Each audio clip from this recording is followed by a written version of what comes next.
여러분 모두 환영합니다. 하나님께서 말씀을 은혜주시기 간절히 바랍니다. 준비됐어요? 예.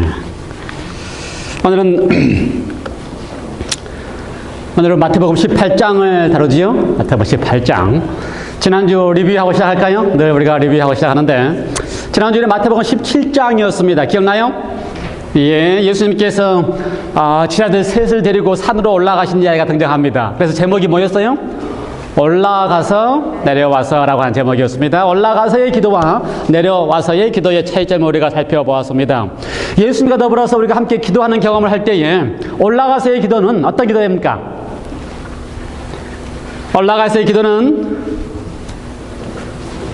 기도의 능력을 체험하게 되지요. 예수님이나 우리나 다 기도할 필요가 있습니다. 왜요? 우리의 삶이 힘들고 어렵기 때문에. 예수님 앞에 있는 고민이 있었습니다. 십자가로 가셔야 되는 것이 고민이었어요. 그래서 예수님께서 기도하러 가셨습니다. 남겨두고 떠나셔야 되는 제자들에 대한 고민도 있었습니다. 그래서 예수님께서 기도하러 가셨습니다. 그래서 기도를 통해 예수님께서도 당신의 고민에 답을 얻으셨습니다. 그래서 기도는 우리의 삶의 모든 문제를 해결하는 답이 됩니다. 그래요? 지난 한 주일 동안 여러분 기도하시면서 그런 경험 하셨습니까? 올라가서의 기도는 세 번째, 행복하게 합니다. 그렇죠? 기도하는 사람뿐만 아니라 기도하는 사람 옆에 있는 사람까지도 행복하게 해요. 그래서 제자들이 예수님의 기도 덕분에 그 산에서 초막을 3개 짓고 함께 거하면 좋겠다라는 식으로 행복한 경험을 했습니다. 여러분의 기도 덕분에 가정이 행복하고 교회가 행복하고 또 주위의 사람들이 행복한 경험들을 했으면 좋겠습니다. 또 올라가서의 기도는 우리를 변하게 합니다. 그렇죠? 기도는 우리를 변하게 합니다. 그리스도인의 가장 중요한 경험 중에 하나가 변화입니다. 그렇죠? 변해야 돼요. 그런데 변하기가 참 어렵습니다. 우리를 변하게 할 수 있는 유일한 비결은 기도입니다. 그래서 제자들도 주의 말씀 듣는 것이 좋다라고 이야기를 했어요. 그리고 하늘에서 나는 음성을 통하여 그의 말을 들으라라고 이야기했습니다. 듣는 경험, 변화의 경험이 기도를 통해 우리에게 있습니다. 반대로 내려와서의 기도는 우리가 늘 하는 기도입니다. 기도는 하지만 우리의 마음속에 믿지 못하고 하는 기도예요. 그렇죠? 주여 하실 수 있으면, 할 수만 있으면 내 아들을 고쳐달라. 고쳐 주었으면 좋겠지만 고쳐 줄 것이라고 하는 믿음이 없이 드리는 기도. 사실 우리의 기도 속에서 기도는 잘 합니다. 그러나 어느 때는 마음속에 믿지 못하고 하는 기도도 있습니다. 그러한 우리를 향하여 주님께서는 믿음 없음에 대하여 말씀하시고 또 그걸로 끝이지 아니하며 우리로 하여금 믿음 없음에 대하여 하나님 앞에 간구하도록 믿을 수 있도록 내게 믿음을 주시도록 기도하도록 부탁드렸습니다. 내려와서의 기도의 두 번째는 실패하는 기도입니다. 왜 실패합니까? 우리 속에 사단의 정신이 남아있기 때문에, 우리 속에 기도가 끊기기 때문에 실패하는 기도가 남아있습니다. 이러한 형편을 잘 아시는 주님께서 결코 우리를 포기할 수 없기 때문에 until then, 끝까지 우리를 불쌍히 보시면서 우리로 하여금 기도의 맛을 보게 해 주실 것입니다. 지난 한 주일 동안 생활하시면서 기도의 경험을 하신 것 있으면 함께 나누실 만한 내용이 있습니까? 기도하시면서 행복했다. 요즘 우리 황 기사님께서 카톡에 대답을 참 잘해주셔서 감사해요. 얼마나 대답을 잘해주시는지 아마 황 기사님이 아마 가장 행복해 하시는 것 같아요. 기도의 경험들 하시고 응답의 경험들 하셔서 감사를 드립니다. 오늘은요 18장 들어가겠습니다. 18장 준비됐어요? 18장 18장은 마태복음 13장부터 20장까지에 포함되어 있는 것처럼 교사로서의 예수님의 모습을 보여주는 장면이 18장의 장면입니다. 그래서 18장은 꽤 긴, 특별히 예수님께서 제자들에게 가장 가까이 밀접하게 있는 제자들에게 가르치신 가르침입니다. 학자들에 따라서 어떤 분들은 이 18장의 이야기를 예수님의 설교다, 두 번째 긴 설교다라고도 합니다. 가장 긴 설교는 마태복음 5장, 6장, 7장에 나와 있는 산상보훈이고요. 온 갈릴리 주변의 주민들, 백성들을 위해서 하는 설교고요. 두 번째 긴 설교가 18장, 특별히 제자들을 위해서 하신 가르침 또는 설교라고 이야기를 합니다. 그래서 꽤 길어요. 그래서 1절부터 35절까지 있는데요. 대부분의 이야기들이 예수님께서 하신 말씀이기 때문에 어떤 성경 가운데 예수님의 말씀을 빨간 글씨로 쓴 신약 성경이 가지고 있는 성경이 있으면 18장이 대부분은 다 빨갛게 되어 있습니다. 왜요? 예수님께서 직접 하신 말씀이기 때문에. 그래서 18장의 예수님의 가르침이 상당히 중요하다고 생각이 돼요. 그렇지요? 대부분의 예수님의 말씀이 얼마나 중요하겠어요? 5장, 6장, 7장 상상에서 설교하신 예수님의 말씀도 중요할 뿐만 아니라 18장에 예수님께서 하신 가르침, 설교가 참 중요하다고 생각이 됩니다. 그렇다면 18장에서 예수님께서 어떤 가르침을 하셨을까? 18장에서 예수님께서 왜 제자들에게 이런 가르침을 하셨을까? 예수님이 가르치신 가르침의 핵심이 무엇일까? 18장 다 읽어보셨지요? 예수님의 가르치신 가르침의 핵심이 무엇일까요?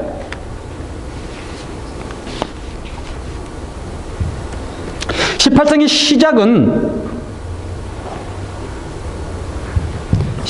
시작은 질문으로부터 시작됩니다. 누가 질문했어요? 제자들이 예수님께 나와서 질문했습니다. 누가 천국에서는 누가 크니까? 멋있는 질문이에요? 잘하는 질문이에요? 여러분도 예수님 앞에 하고 싶은 질문이에요? 천국에서는 누가 좀 클까 좀 궁금합니까? 별로 안 궁금해요? 그렇다면 천국에서는 누가 크냐는 질문을 제자들은 왜 하고 있을까요? 제자들은 왜 이 질문에 관심이 있을까요? 여러분이 지금 말씀하시면서 우리는 예수님한테 이런 질문 안 하실 것처럼 말씀하시지만 여러분의 마음속에는 다 그런 마음이 있습니다. 없어요? 끝까지 우기시네. 없다고. 없는 것 같아요. 누가 큰지? 어린아이 때부터요. 초등학교 처음 입학하면 운동장에 다 모아놓고 저는 그랬습니다. 운동장에 다 모아놓고 반별로 줄을 세웁니다. 줄을 세우면 어떻게 세워요? 키순으로 세웁니다. 그럼 제일 먼저 하는 게 뭐예요? 누가 크냐? 그렇죠? 이렇게 아예 작은 사람하고 상대 안 해요. 왜냐면 아예 작으니까. 내 앞에 쫙 서 있으니까. 저는 한대 키가 컸거든요. 초등학교 1학년 때. 그래서 마지막 뒤에서 누가 맨 뒤에 서냐? 누가 크냐? 이거 대보는 겁니다. 그리고 뭐라 그래요? 자기끼리는 안 보이잖아요. 서로 누가 크다 그래요? 서로 자기가 크다 그래요. 이거 안 해봤어요? 아마 여러분 다 작으셨는 모양이네. 그러니 누구 비교해서 누가 크다 할 필요 없었잖아요. 예? 초등학교 때는 그러고요. 조금 더 크면 그 다음에는 이제 누가 크냐 뭘로 비교해요? 남자들은 이렇게 비교합니다. 여자들은 잘 모르겠어요. 남자들 어떻게 비교하는지 아세요? 남자들에게서 누가 크냐의 핵심은 누가 운동을 잘하냐, 누가 달리기를 잘하냐. 그래서 여러분이 아시다시피 제 가장 가까운 친구 중에 하나가 앤드루 있잖아요. 그 친구는 제 어깨밖에 안 찼어요. 세먹스다고 불려요. 그 친구는 어렸을 때 제 어깨밖에 안 찼어요. 근데 그 친구가 달리기를 참 잘했어요. 저는 키가 컸는데 달리기를 저보다 더 잘했어요. 어느 날 하루는 중학생이 돼가지고 어느 날 하루는 초등학교부터 같이 다녔으니까요. 계속 제가 졌거든요. 중학생이 되고 어느 날 하루는 둘이 마음 먹고 달리기를 했습니다. 근데 제가 처음으로 그 친구를 이겼어요. 제가 얼마나 기분이 좋은지. 초등학교 때는 계속 못 이겼거든요. 제가 훨씬 키도 컸는데. 중학교 때 제가 이기고 난 다음에 얼마나 기분이 좋는지. 그래서 어렸을 때는 누가 키가 크냐, 그 다음에 뭘 잘하냐, 누가 운동을 잘하냐. 더 큰 다음에는요, 고등학교 졸업한 다음에는요, 우리 둘이서 약속을 했습니다. 누가 더 크냐, 장가를 먼저 간 사람이 크다. 그래서 우리는 항상 누가 크냐에 대한 관심이 많아. 여러분이 아무리 부정해도 여러분의 마음속에는 뭐가 있다고요? 누가 크냐에 대한 마음이 있습니다. 아마 이제 우리가 사회생활을 하다 보면은 어디에 누가 크냐가 매겨져요? 누가 더 큰 직장, 높은 직장에 있고 누구 위치가 더 크냐에 따라서. 그래서 우리는 다 누가 크냐를 찾아가기 위해서 애를 씁니다. 누가 크냐를 찾아가기 위해서 애를 써요. 왜냐면요, 우리는 근본적으로 우리 속에 자기중심적인 사고방식이 가졌기 때문에 그렇습니다. 자기중심으로 살았기 때문에 그래요. 내가 중요하기 때문에 그렇습니다. 내가 원하든 원하지 않든지 간에 나는 내가 가장 중요해요. 나는 내가 가장 커야 되고, 나는 내가 가장 잘해야 되고, 나는 내가 가장 대우를 받아야 되고, 나는 가장 내가 잘 인정을 받아야 되기 때문에, 그게 사회에서의 일만이 아니고 교회에서도 마찬가지입니다. 교회에서도요. 그렇죠? 뭐 우리 교회가 20명밖에 안 되는 작은 교회지만, 이렇게 말하면 안 된다 그래서 녹음이 되기 때문에 조금 더 올려가지고 30명 정도 되는 작은 교회지만, 조금만 더 되면 30명 되잖아요. 예. 30명 곧 될 것 같은 작은 교회지만 우리 교회 속에서도 누가 크냐의 문제가 계속 있습니다. 저한테 계속 들려요. 가슴 아프게도. 왜 문제가 있어요? 충돌하는 문제가 있어요. 왜 그럴까?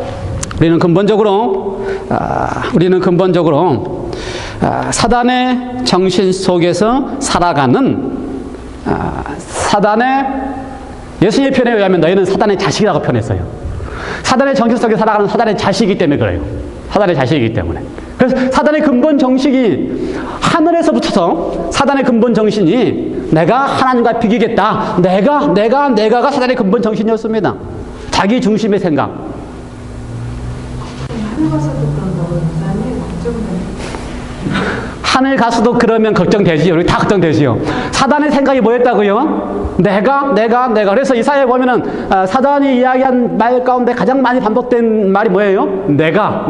나 중심의 삶을 살아가는 것이 바로 문제의 근원입니다. 나 중심의 사고방식으로 보는 것이 모든 문제의 근원이에요. 우리 작은 교회에서도 문제가 나는 이유의 근원이 뭐라고요? 나 중심의 사고방식으로 쳐다보고 있는 것이. 그래서 18장에 예수님의 제자들이 예수님을 찾아와서 천국에서는 누가 큰이일까라는 질문을 한 근본 원인도 자기 중심적으로 쳐다보고 있기 때문에 그랬어요. 예수님께서는 이미요 16장부터 시작해서, 지금 18장이지만 16장부터 시작해서 처음으로 예수님께서 예루살렘에 올라가면 잡히시고 고난을 당하셨다가 십자가에 죽으시고 부활하실 것을 가르치기 시작했습니다.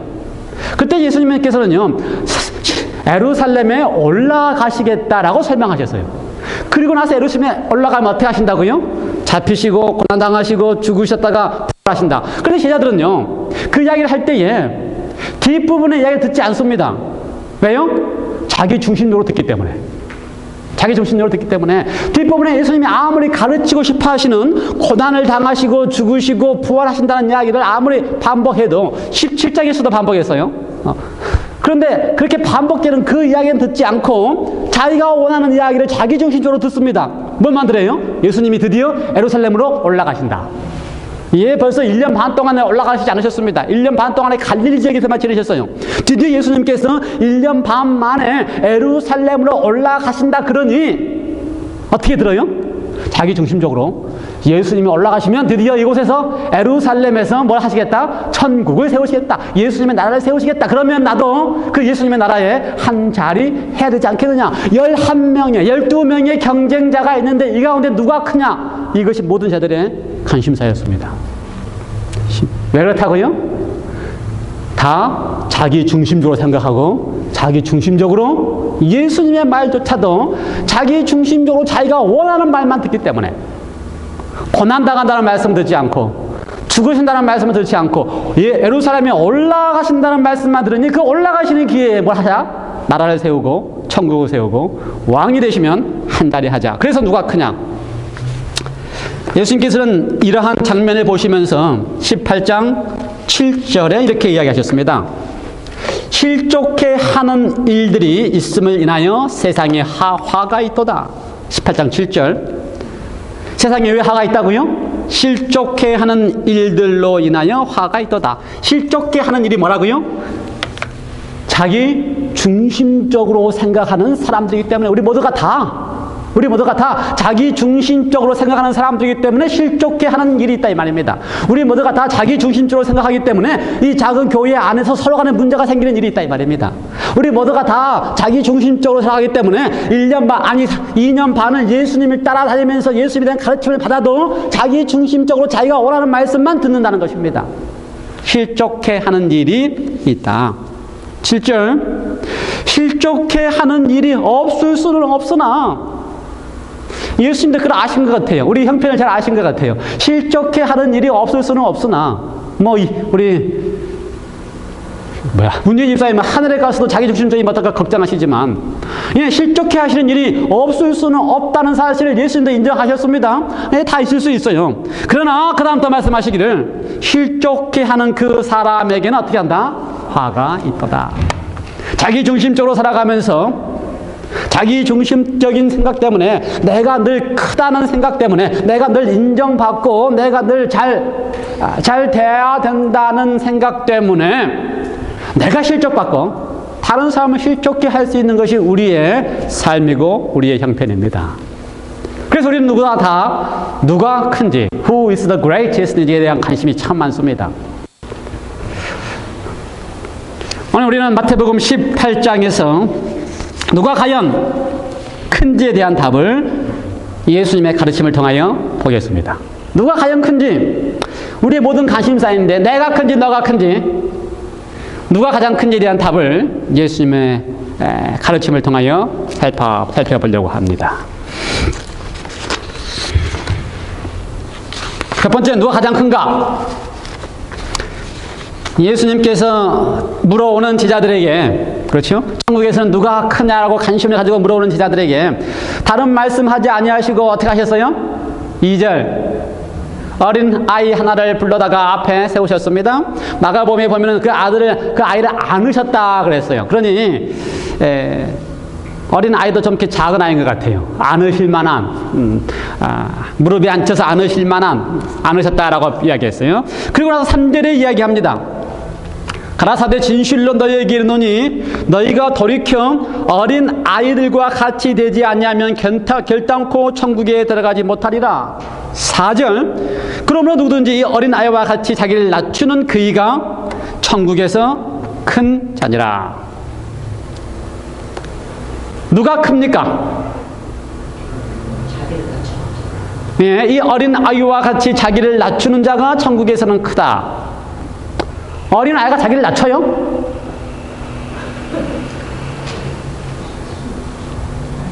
자기를 낮춘다는 건 뭐예요? 겸손한 겁니까? 자기를 낮춰서 겸손한 겁니까? 좋아요. 겸손을 하고 해봅시다. 어린아이와 같이 자기를 낮추는 자, 어린아이와 같이 겸손한 자, 그가 천국에서 크다. 어린아이가 겸손해요? 어린아이가 자기를 낮춥니까? 관계없는 것 같아요. 저도 어린아이가 자기 낮추고 잘 못 봤어요. 어린아이 때부터서 근본적으로, 본성적으로 자기를 낮출 이유가 없습니다. 그렇죠? 악기 좀 잘하면 어떻게 해요? 제가 제일 잘하는지 알고, 키 좀 크면 제가 제일 큰지 알고, 달리기 좀 잘하면 제가 제일 잘하는지 알고, 어린아이 때부터 자기를 낮추는 게 없어요. 절대로 안 그래요. 어린아이처럼 자기를 낮추는 자가 천국에서 크다.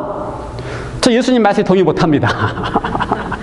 제가 좀 이상하지만 무슨 말일까? 무슨 말일까? 무슨 말일까? 아주 어려서 아무것도 못하면 어린아이는 어떻게 돼요? 바보, 어린아이 바보예요. 너무 똑똑해서 문제네. 좀 피해와야 되겠네, 이쪽으로. 아주 어려서 아무것도 못하는 그 어린아이는 도움이 필요해요. 도움이 필요해요. 어린아이가 낮춘다거나 어린아이가 겸손하다는 이야기의 핵심은 어릴수록 아무것도 못할수록 철저하게 의존하게 되어 있습니다. 그래서 자기를 낮춘다라고 하는 의미의 핵심은, 어린아이처럼 자기를 낮추는 자가 천국에서 크다라고 하는 이야기의 핵심은 어린아이처럼 아무것도 할 수 없다는 것을 인정하고 절대적으로 의존하는 사람이 천국에서 가장 크다는 사람입니다. 누가 자기 중심적으로 살아요? 자기 잘난지 알고, 자기가 높다 생각하고, 자기가 할 수 있다 생각하고, 자기가 힘이 있다 생각하고, 자기가 능력이 있다 생각하고, 내가 모든 것을 할 수 있다고 생각하기 때문에 사단이 하나님과 비겠다고 했어요. 근데 어린아이는 어릴수록 자기가 할 수 없으니까 절대적으로 하나님께, 아니죠, 부모님께 의존하게 되어 있습니다. 그래서 예수님께서 어린아이를 무릎에 앉히시고 안으시면서 하신 이야기가, 어린아이처럼 자기를 낮추는 자가 천국에서 크다는 이야기는 어린아이처럼 자기 중심적으로 자기가 잘난지 알고 사는 것이 아니고, 누구를 의지하고? 부모를 의지하는 것처럼 하나님을 전적으로 의지하는 사람이 천국에서 가장 크다는 것입니다. 동의해요, 안 해요? 예. 동의 안 해도 할 수 없어요. 동의하셔야만 돼요. 예. 아무리 생각해 봐도 어린 아이도 겸손하지도 않고, 그렇죠? 어린 아이도 자기를 낮추지도 않는데, 어린 아이가 유일하게 할 수 있는 게 뭐예요? 어릴수록 전적으로 의지하는 거. 자기 중심에서 벗어나서 부모 중심의 삶을 사는 것, 자기 중심에서 벗어나서 Christ centered life를 사는 것, 그리스도 중심의 삶을 살아가는 것이 바로 하나님이 보실 때에 가장 큰 자입니다. 이건 하실 수 있을 것 같아요? 뭐 사회에서나 교회에서나 좀 내가 큰 것 같지는 않지만 하나님이 보실 때 가장 큰 자는 어떤 사람이라고요? 그리스도 중심의 삶, 나의 중심의 삶이 아니요, 내가 철저히 의지해야 되는 분이 있다는 사실을 인정하고 살아가는 사람이 바로 가장 큰 자다라고 하는 것입니다. 같은 문맥에서 마가복음 9장 23절에서는요, 아무든지 첫째가 되고자 하면 무사람의 끝이 되며 무사람을 섬기는 자가 되어야 하리라 라고 말씀했습니다. 자기를 낮추는 자에 대한 표현을 다른 말로 어떻게 표현했다고요? 다른 무사람을 섬기는 자. 조금 더 어려워졌지요.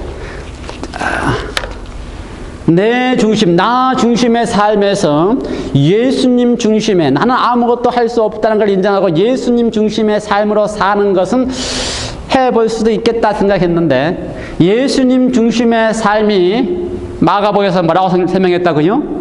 다른 사람을 섬기는 것이라고 설명을 했습니다. 예, 한 발 더 어려워졌습니다. 다른 사람을 섬기는 것, 섬기는 자. 다른 사람을 섬기는 자가 가장 큰 자인데 우리하고는 좀 관계가 없는 것 같아요. 저는 그래서요, 누가 가장 큰 자인가?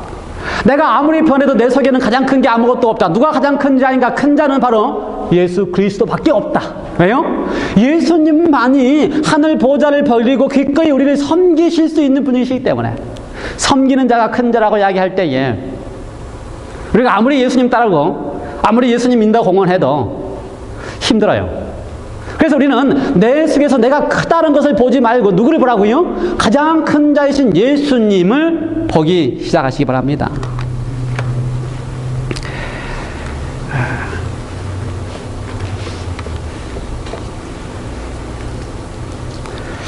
예수님처럼 섬기는 자가 가장 큰 자인데 그거 참 힘들어요. 예수님의 제자들도요, 마태복음 18장부터 시작해서, 이때가 예수님께 잡히시기 6개월 전입니다. 이때부터 논쟁하기 시작하면서, 왜 논쟁을 시작했다고요? 예수님께서 예루살렘으로 가신다 그러니 논쟁이 시작돼가지고요, 예수님께서 예루살렘을 가셔서 잡히실 때까지 계속되는 논쟁이 누가 크냐입니다. 지금 예수님이 18장에 아무리 설명을 해줘도 그게 안 바뀌어요. 그렇죠? 세상에 누가 크다고요? 누가 크다고 설명해줘요? 전적으로 자기 중심의 삶에서 벗어나서 다른 사람 중심의 삶, 섬기는 삶을 사는 사람이 크다고 이야기를 해도 그걸 못 벗어납니다. 그래서 예수님이 잡히실 때까지, 잡히시기 전날밤 함께 다 마지막 만찬을 하는 그 순간에까지도 누가 크냐로 싸우면서 그 자리에 앉아 있었습니다. 그렇게 바뀌지 않는 게 제자들이고, 그렇게 바뀌지 않는 게 누구예요? 우리들이에요. 우리들이에요. 답이 없어요. 여기 마태복음 18장에서는요, 너희가 돌이켜라고 표현했어요. 너희가 돌이켜 어린아이와 같이 되지 아니하면, 너희가 돌이켜라고 하는 이야기일 때, 돌이키다라는 이야기 무슨 이야기예요? 돌이키다. 이 같은 말의 히브리어는 슈브라는 단어입니다. 슈브. 우리가 많이 썼던 대형이 소선지서에 보면은요, 가장 많이 반복되는 단어가 슈브입니다. 내게로 돌아오라. 내게로 돌아오라. 돌이킨다라고 하는 이야기는요, 돌이키는 방향이 분명해야 됩니다. 그렇죠? 우리가 돌이켜 어린아이와 같이 되지 아니하면, 우리가 돌이켜서 어린아이와 같이 될 수 있는 비결은, 다시 말해서 자기 중심의 삶에서 다른 사람 중심의 삶, 하나님의 중심의 삶으로 살 수 있는 비결은 돌이켜야 되는데, 돌이키는 방향이 분명해야 됩니다. 돌이킬 때 어떻게 돌이켜야 돼요? 돌이키는 방향을 슈브라고 하는 이야기처럼 내게로 돌아와서라는 이야기입니다. 주님께로 돌이켜야지만 방법이 있습니다. 주님께로 돌아가야지만.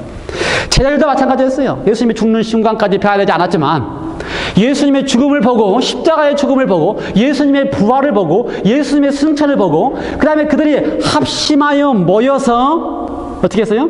기도하고 성령이 임하면서 비로소 변화가 일었습니다. 오늘 우리 속에 누가 크냐라고 하는 자기 중심의 삶에서 벗어날 수 있는 비결은 다른 비결이 없습니다. 예수님을 바라보고 예수님의 십자가를 다시 바라보고 예수님의 부활을 다시 바라보고 그 예수님으로 말미암아 우리가 하나 되어 기도하는 자리에 성령이 임할 때에만 하나님의 은혜로 우리가 돌이킬 수 있게 되는 것입니다.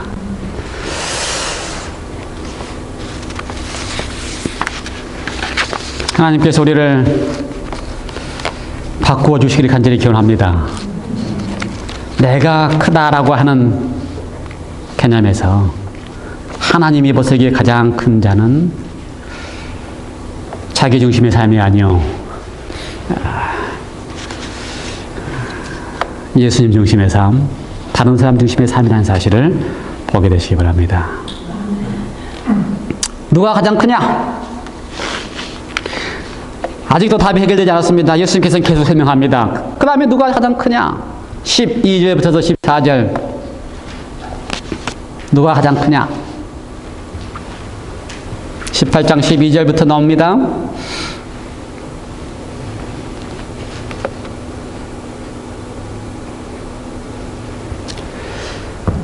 너희는 어떻게 생각하느냐? 너희 생각에는 어떻겠느냐? 만일 어떤 사람이 약 100마리가 있는데 그 중에 하나가 길을 잃었으면 그렇죠? 어떻게 하겠느냐? 그 길 잃은 양을 찾지 않겠느냐? 만일 찾으면 어떻게 한다? 그 찾은 것으로 인하여 이것을 더 기뻐한다. 14절 이와 같이 이 소자 중에 하나라도 잃어버려지는 것은 하늘에 계신 너희 아버지의 뜻이 아니니라. 두 번째, 누가 크냐?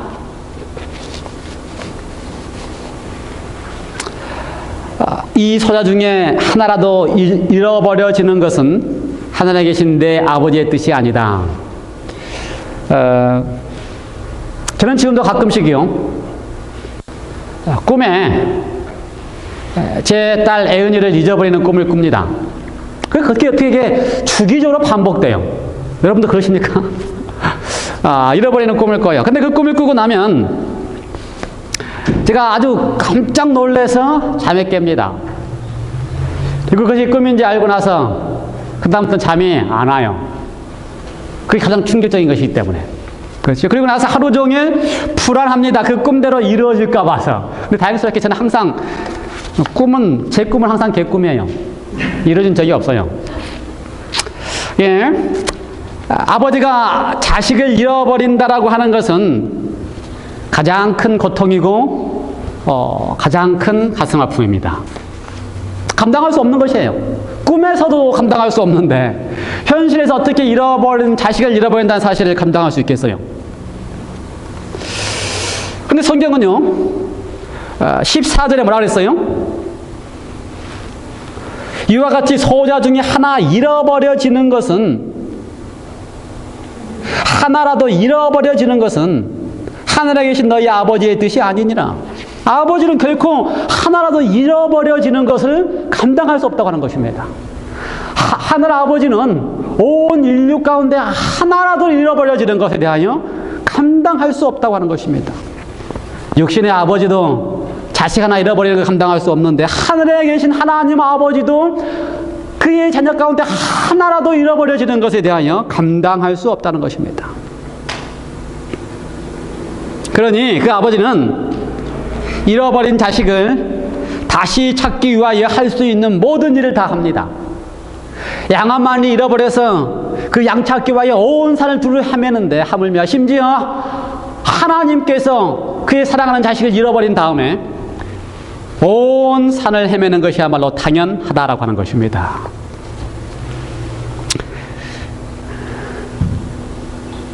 하나님께서는 양 한 마리보다 더 귀한 자식을 찾기 위하여 이 땅에 오셨습니다. 그리고 하실 수 있는 모든 일을 다 하셨습니다. 그 잃어버린 자식을 찾기 위하여 힘든 삶을, 고난을 다 당하시고 찾으시기 위하여 애를 쓰셨습니다. 그런데 우리는요, 아버지 없이는 살 수 없는 존재라는 사실을 늘 잊어버립니다. 그리고 어떻게 해요? 자기가 다 할 수 있다 생각해요. 그리고 아버지 없이도 살 수 있다 생각하고 자기 혼자 만들어 살아요. 그러니 아버지의 말씀을 가슴을 아프게 하지요. 때때로 우리가 아는 이야기 가운데 아버지가 아들을 찾아갔는데 집 나간 아들이 아버지를 거절하는 경우가 있어요. 실제로 그래요. 집 나간 아들이 아버지가 아무리 애를 써서 돌아오도록 강구를 해도 나는 집이 싫다고 거절하는 경우가 있습니다. 성경도 마치 표현했어요. 뭐라고 표현되어 있어요?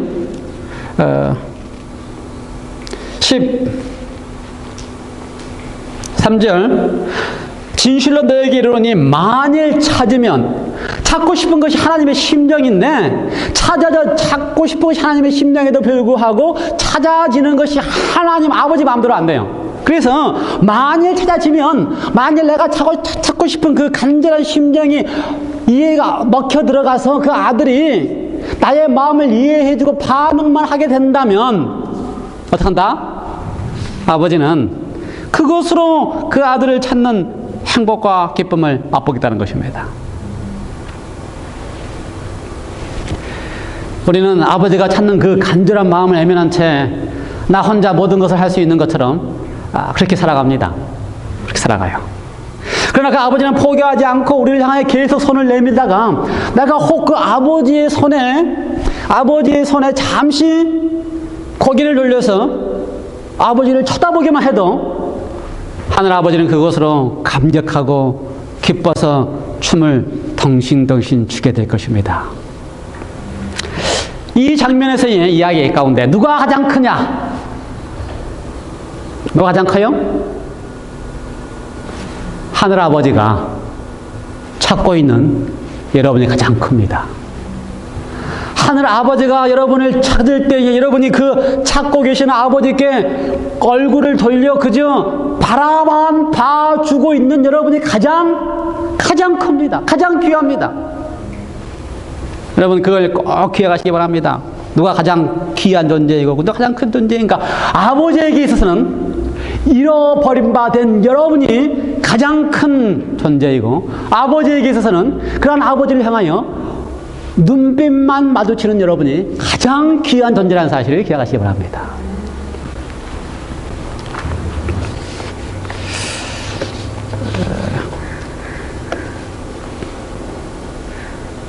아버지의 자식 찾아서 기뻐하는 아버지의 마음을 아는 사람은요, 그 행복을 압니다. 내가 아버지께 가장 귀한 사람이라는 사실을 아는 사람은 그 행복을 압니다. 그래서 그 사람도 역시 또 누군가를 아버지의 자식을 찾으러 나가게 될 것입니다. 왜요? 그게 가장 행복한 경험이기 때문에. 누가 가장 큰가? 찾으러 가는 사람이 가장 행복합니다. 가장 큽니다. 누가 가장 커요? 누가 가장 커요? 찾으러 가는 사람이 가장 큽니다. 그래서 우리를 찾으러 여기까지 오신 예수님이 가장 큰 분이십니다. 하늘 보좌를 버리시고 그 아버지의 심정을 우리를 포기할 수 없었기 때문에 찾으러 여기까지 오신 그분이 가장 큰 분이십니다. 그분이 가장 큰 분이시기 때문에 그분이 우리를 찾으셔서 그분 옆에 있는 것만으로 우리를 가장 큰 분으로 인정해 주는 것입니다. 예수님을 만나시기 바랍니다. 그분이야말로 가장 큰 분이시기 때문에 그렇습니다. 세 번째, 누가 가장 큰가? 예수님께서 세 번째 이런 가르침을 하십니다. 마태복음 17장, 아니고 18장, 몇 절이에요? 19절, 20절. 누가 가장 큰가? 진실로 다시 너희에게 이르노니 너희 중에 두 사람이 땅에서 합심하여 무엇이든지 구하면 하늘에 계신 내 아버지께서 너희를 위하여 이루게 하시리라. 두세 사람이 내 이름으로 모인 곳에는 나도 그들 중에 있느니라. 제가 발견한 누가 가장 큰가? 세 번째는요, 누가 가장 큰가? 누가 가장 커요? 기도하는 사람? 그럼 여러분이 되어버리잖아요. 합심하여 기도하는 사람이 커요? 뭐 좋은 단답입니다. 누가 가장 크냐면요. 여전히 가장 크신 분은 예수님이십니다. 우리 가운데 가장 크신 분은 예수님밖에 없어요. 누가 가장 크냐? 누가 가장 크다고요? 예수님이 가장 크신 분이에요. 왜요? 그분만이 섬길 수 있는 분이고, 그분만이 우리를 찾아오시는 분이기 때문에. 그런데 19절과 20절에 뭐라 그랬어요? 내 이름으로 모인 곳에는 나도 그들 중에 있느니라. 그러니까 예수님의 이름으로 모여서 예수님 옆에 있으면 누가 옆에 계신다고요? 예수님이 우리 옆에 계십니다. 예수님이 가장 크다 그랬어요. 맞아요? 예수님이 가장 큰 분이라 그랬습니다. 가장 큰 분 옆에 있는 사람은 대우를 받아요, 못 받아요? 아무 조건 없이 대우받아요. 그냥 커져요. 그렇죠? 가장 큰 분 옆에 있는 사람은 그 사람이 어떤 사람과 관계없이 가장 큰 사람 옆에 있는 그것만으로 큰 사람의 대우를 받습니다. 가장 크신 분은 누구라고요? 우리가 합심해서 기도하기 때문에 우리가 큰 게 아니고 가장 큰 분은 누구라고요? 예수 그리스도고, 예수 그리스도의 이름으로 합심하여 기도하는 그곳에 누가 계신다고요? 예수님이 계시기 때문에 가장 큰 분 옆에 있는 그것으로 말미암아 우리가 크게 대우를 받는 것입니다.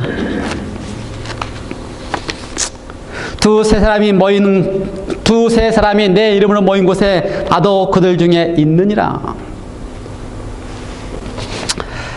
주님께서 우리를 가장 크게 만드시고 가장 크신 분이 우리가 기도함으로 가장 크게 우리를 만들어 주실 것입니다. 여기에 19절에 보니까 두세 사람이 뭐라고 그랬어요? 합심하여 기도한다. 이걸 가리켜서 무슨 기도라고 이야기합니까? 합심하여 기도한다. 무슨 기도라 그래요? 여러분 붙이세요. 말하고 싶은 대로. 중보기도 뭐 잘 붙였어요. 저는 뭐라고 붙였는지 아세요? 합심하여 기도한다. 그러니 무슨 기도예요? 합심기도. 합심기도 들어봤어요? 합심기도. 두세 사람이 합심하여 기도하는 곳에. 그렇죠? 내가 19절에서는 뭐라고 되어 있어요? 두 사람이 합심하여 무엇이든지 구하면 하늘에 계신 내 아버지께서 너희를 위하여 이루게 하시리라. 두 사람이 합심하여 무엇이든지 구하면 하늘에 계신 내 아버지께서 너희를 위하여 이루게 하시리라. 이게 무슨 기도라 그런다고요? 합심기도. 여러분 잘하고 계십니까? 매일마다 세 사람, 네 사람이 합심하여, 왜 합심이에요? 같은 기도 제목으로 한 마음으로 장소가 다른다 할지라도 마음은 같아요. 왜요? 같은 기도 제목으로 기도를 하고 있기 때문에. 그러면 우리가 하는 기도는 지금 19절에서 이야기하는 합심 기도 맞아요? 예, 맞습니다. 하나님의 약속이 분명합니까? 두세 사람이 땅에서 합심하여 무엇이든지 구하면, 서너 사람이 합심하여 땅에서 무엇이든지 구하면 하늘에 계신 내 아버지께서 저희를 위하여 어떻게 하신다? 이루게 하시리라. 아멘입니까? 예, 여러분 삶 속에서 합심하여 기도하는 이 기도를 통하여 하나님께서 우리의 기도를 응답하시는 경험들을 많이 하시기 바랍니다. 그 사람들이 하나님 옆에 있기 때문에, 예수님 옆에 있기 때문에 가장 크게 대우받는 사람들입니다. 그 다음에 합심하여 기도할 때에 자기를 위하여 기도하지 아니하고 다른 사람을 위하여 기도할 때 그게 무슨 기도라고 이야기해요? 중보기도. 빨리 대답하세요. 예. 자기를 위하여 기도하는 것에 넘어서 다른 사람을 위하여 기도하기 시작하면 그걸 뭐라 그런다고요? 중보기도. 그러면 여러분이 지금 벌써 다른 사람을 위하여 중보기도를 하고 계십니다. 그래서 주님께서 우리의 기도를 들어주실 것입니다. 그렇죠? 합심기도와 더불어서 그 다음에 무슨 기도를 하고 있기 때문에? 다른 사람을 위하는 기도를 하고 있는 중보의 기도를 하고 있기 때문에 두세 사람이, 서너 사람이 합심하여 다른 사람을 위하여 중보하는 기도를 할 때에 하늘에 계신 내 아버지께서 너희의 기도를 어떻게 하실 것이다? 이루어 주실 것이다. 아멘입니까? 아멘입니다. 거기다가 기도가 끊이지 아니하고 날마다 계속해서 이어지면 그걸 무슨 기도라고 불러요? 릴레이 기도.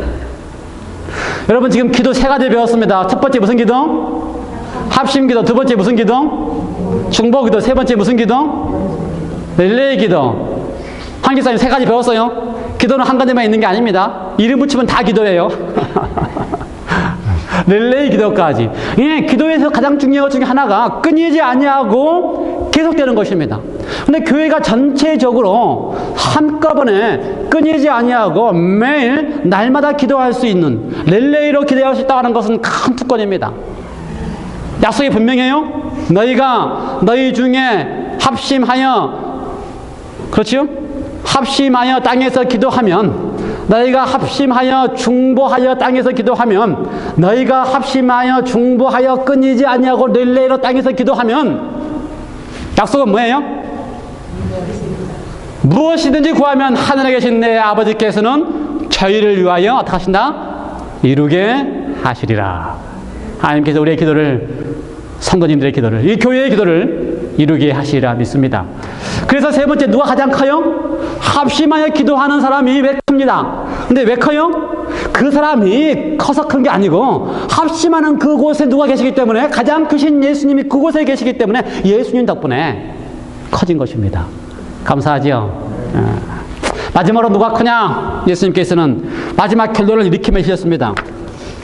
마지막으로 예수님께서 누가 크냐라는 이야기를 하실 때에 한 이야기를 하셨습니다. 21절부터 33절까지에 있는 이야기입니다. 성경의 이야기를 다 읽지 않고 제 이야기를 하면, 어느 왕의 신하 가운데 왕의 재물을 담당하는 신하가 있었습니다. 재물을 담당하면 그 나라의 모든 재물을 마음대로 담당할 수 있기 때문에 돈이 얼마나 많겠어요. 그래서 그 재무 담당하는 신하가 어떻게 했어요? 그 왕의 국가의 재산을 마음대로 쓰기 시작해서 평생을 다 갚아도 갚을 수 없을 만큼 다 써버렸어요. 온 재산과 심지어 자신의 삶과 가족들의 삶까지 다 바쳐도 갚을 수 없을 만큼 빚을 많이 진 그 빚을 다 빚을 지게 되었습니다. 그런데 그 사람이 그렇게 많이 빚진 것이 왕에게 발각되었습니다. 그래서 왕이 그 사람에게 이야기를 했어요. 그걸 다 갚아라. 그랬더니 뭐라 그래요? 조금만 참아주시면 내가 다 갚겠나이다. 말이 돼요? 갚을 수 있어요, 없어요? 평생을 걸려도 못 갚을 뿐만 아니라 그 가족의 온 삶을 다 바쳐도 갚을 수 없는 만큼의 양인데 조금만 참아주시면 내가 다 갚겠나이다. 왕이 그걸 뻔히 알고 안 될 걸 아니까 어떻게 해요? 예, 왕이 그 신하의 모든 빚을 다 탕감해 주었습니다. 그 정도면 우리 같으면 어때요? 감사하겠지요. 그 정도면 우리 같으면 아이고야 땡큐 하겠지요. 근데 이 신하가 다 탕감을 받은 다음에 집으로 돌아가는 길에 한 친구를 만났습니다. 근데 그 친구는 자기에게 3개월 월급을 빚진 친구예요. 3개월 월급을 빚진 그 친구를 만나가지고 뭐라 그래요? 빨리 빚을 갚아라. 그랬더니 이 친구도 내가 곧 갚겠다라고 이야기를 했습니다. 근데 그걸 보고서 너 안 돼. 안 갚으면 당장 안 갚으면 어떡하겠다? 옥에 넣겠다라고 감옥에 넣어버렸어요. 이걸 보고 왕이 어떻게 했겠습니까? 어떻게 했어요? 성경 마태복음 18장 32절, 이의 주인이 저를 불러다가 말하되 악한 종아, 내가 빌기에 내가 내 빚을 전부 탕감하여 주었거늘 내가 너를 불쌍히 여김과 같이 너도 내 동관을, 내 친구를 불쌍히 여김이 마땅지 아니하냐 하고. 핵심은 그겁니다. 누가 가장 큰가? 누가 커요? 누가 가장 큰가? 하나님 보시기에 누가 가장 큰가? 가장 많이 용서받은 사람이 가장 큽니다. 석 달치 월급 용서받은 사람보다 평생을 갚아도 갚을 길이 없는 그 빚을 용서받은 사람이 더 많이 용서받은 것처럼 많이 용서받은 사람이 가장 큽니다. 근데 문제는 많이 용서받았다는 사실을 아는 사람이 가장 큽니다. 은혜를 은혜로 알지 못하는 사람은요, 은혜를 은혜로 알지 못하는 사람은 아무리 은혜를 많이 받아도 그것을 은혜로 알지 못하기 때문에 다른 사람에게 또 은혜를 베풀 마음이 없습니다. 그런데 하나님께서 베풀어 주신 은혜가 너무 크다는 것을 아는 사람은요, 그 은혜에 대한 기쁨을 알기 때문에, 받은 바 은혜에 대한 기쁨을 알기 때문에 자연스럽게 아무 생각 없이 받은 은혜가 또 흘러가게 되어 있습니다. 누가 가장 큰가? 은혜를 많이 받은 사람이 가장 큽니다. 여러분, 우리의 삶 속에서 은혜를 많이 베풀고 계시는 그분이 있으면 기억하시기 바랍니다. 가장 크신 분은 은혜를 베푸시는 분이시지요. 그 다음에는 그 은혜를 베푸시는 그분의 은혜를 받는 사람, 그래서 그 은혜가 은혜인지 아는 사람이 크다는 것입니다. 우리의 삶 속에 있는 삶의 구석구석마다 베풀어주는 은혜를 은혜인지 알고 살아가시는 여러분 되시기 바랍니다.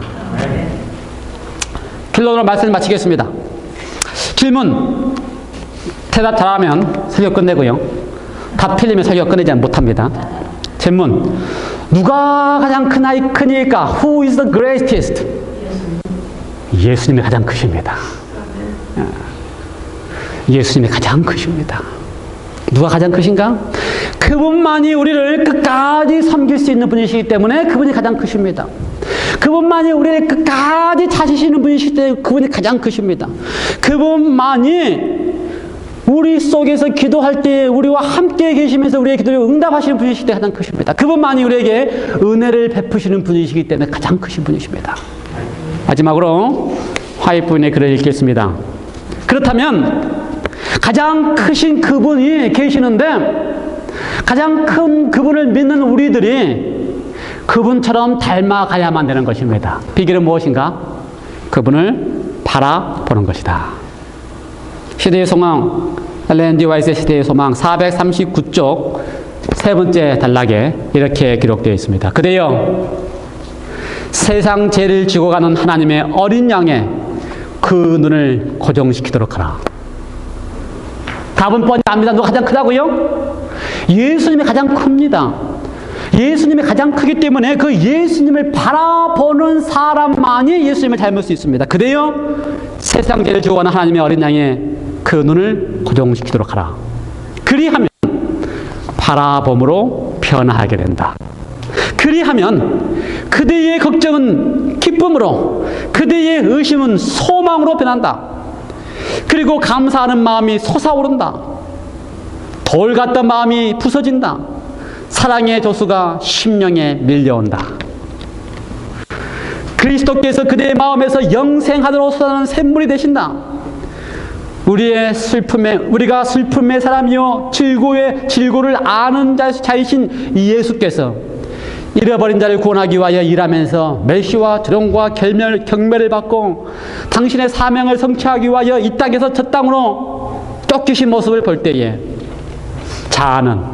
나는 누가 높은가라고 외쳤던 그 모든 것들은 더 이상 인정받기를 요구하지 않게 될 것이다. 예수님을 바라볼 때 우리는 자신의 냉담함과 이기심을 수치스럽게 생각할 것이다. 우리는 진정으로 아무것도 아니라고 생각할 것이며 그렇게 될 때 주님을 위한 진정한 사랑을 하게 될 것이다. 우리는 예수님을 따라 십자가를 지고 살아가는 그분을 위하여 시련이나 취업, 박해를 견디기를 기뻐할 것이다. 함께 기도하시겠습니다.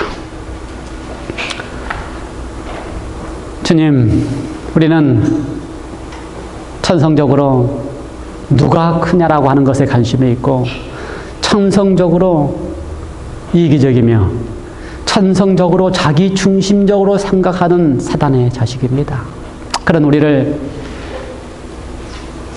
하늘을 버리고 찾아오셔서 끝까지 우리가 그렇게 중요한 자식이기 때문에 잃지 않으시려고 찾아오셔서 섬기시며 우리를 찾아주시니 감사합니다.